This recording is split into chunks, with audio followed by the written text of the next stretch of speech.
So today we're going to review the power laws, and if you know these already, then you don't have to watch this video, but I'll just run through them. These are from grade 9 or maybe even before. So the first one I'll remind you of is multiplication. When multiplying two powers with the same base, x to the n times x to the m, for instance, then I'm going to keep the base and add the exponents. So for example, if I had negative 2 to the 5th times negative 2 to the 4th, then that's going to be negative 2 to the 5 plus 4, which is negative 2 to the 9th, and then I can evaluate that. Division of powers. If I'm going to divide two powers with the same base, I subtract the exponents. So that's x to the n minus m. So looking at negative 2 again to the 6th divided by negative 2 to the 3rd, that's going to be equal to negative 2 to the 6 minus 3, which is negative 2 to the 3rd. And you can evaluate that after that if you want to. Then we have the power of a power. And for a power of a power, if we have a power of a power, then we multiply the exponents.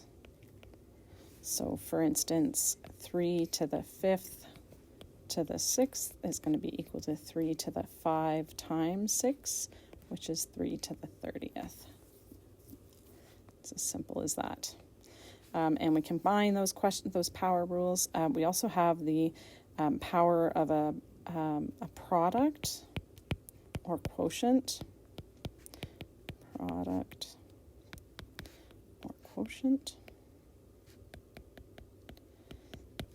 Which tells us that if I have, say, 5x squared y all to the 3rd, then I can apply that power to everything inside. So that's 5 to the 3rd, x squared to the 3rd, y to the 3rd, which gives me 625 x to the 6th, because I can multiply these powers, y to the 3rd. So that's a power of a product, right? Because 5x squared and y are all being multiplied together. And then similarly, if I have a quotient, 2 over 3m to some exponent, say 5, then I apply that exponent to all the pieces on the inside. 2 to the 5th over 3m to the 5th. Oh, look at that, and that's a power of product. So that's 2 to the 5th over 3 to the 5th, m to the 5th. And then you can evaluate all the pieces of that, which I'm not doing right now. And then you can combine all those powers to make some messy questions. So I'll just do a couple of those, and then you can do some practice on them.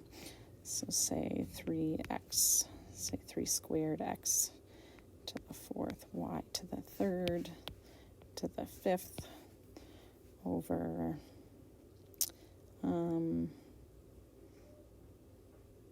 to think here, 9 squared x to the 2.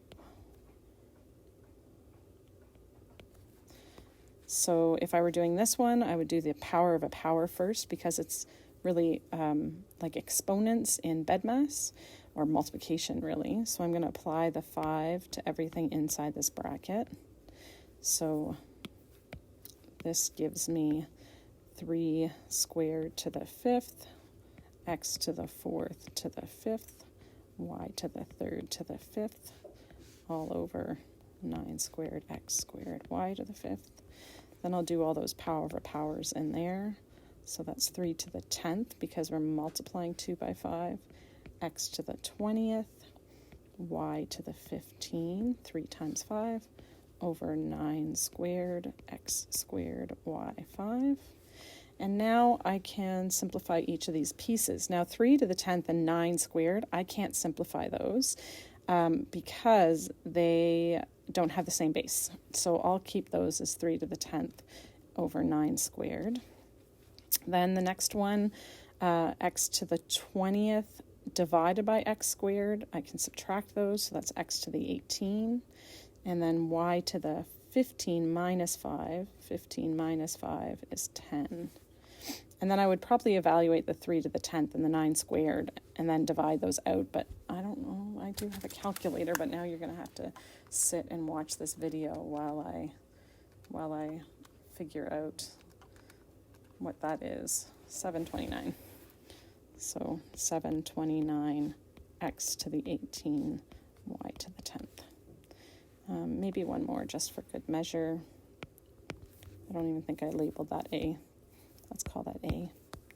This would be simplifying as much as possible. 5.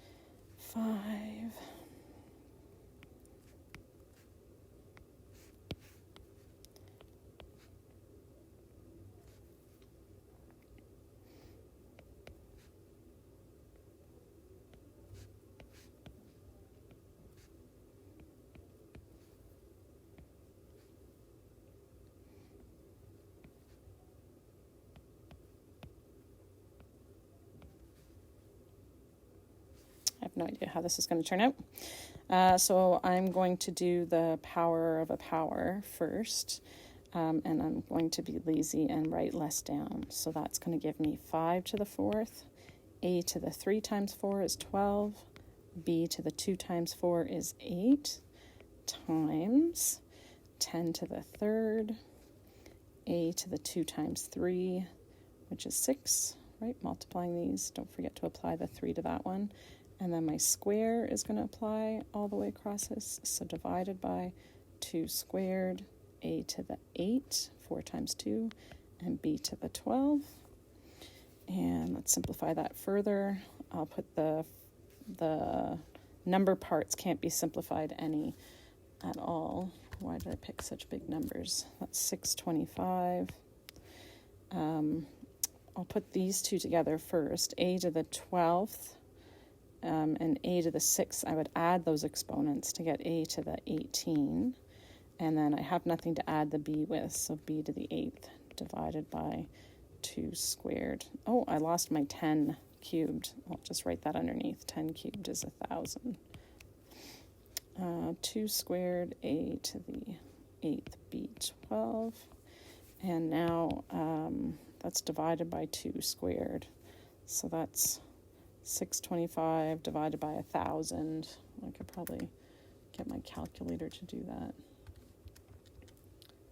1,000 divided by 4, 5 over 32. I just put all those number parts together, this and this, evaluated all those pieces. And then I have a to the 18 minus 8 is a to the 10th, and b to the 8 minus 12 is negative 4. And we'll get into what to do with negative exponents later on. Thank you for watching.